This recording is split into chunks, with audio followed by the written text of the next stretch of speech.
Justement, par rapport à cette question des partenariats, je dirais il y aurait peut-être deux types de partenariats qu'on a mis en scène récemment. C'est avec des structures extérieures et également avec des patients.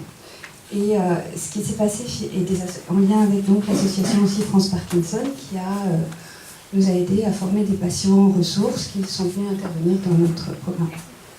Et finalement, moi, il y a deux choses qui ressortent. Il y a la question d'un élan.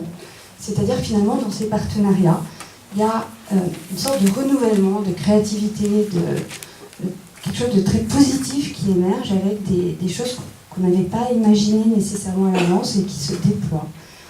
Je pense par exemple en termes de promotion de l'ETP, les patients étaient tellement contents d'avoir fait le programme, de participer, etc. Ils ont plein d'idées sur comment amener les autres patients vers le programme, comment diffuser, etc. Et des choses pour lesquelles nous, en tant que professionnels de santé, on n'a juste pas le temps de le faire, pas le temps de s'y consacrer. Et eux, ils ont plein d'envies, plein d'idées. On est absolument éblouis par ce qu'ils nous proposent.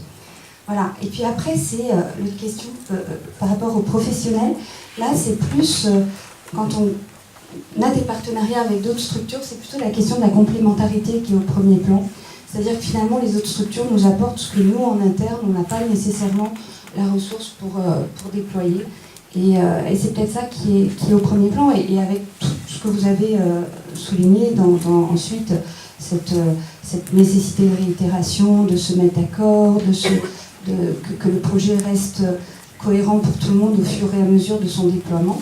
Mais vraiment sur ces partenariats, c'est mettre ensemble des ressources que les deux parties ou les trois parties n'ont pas toutes en amont, quoi.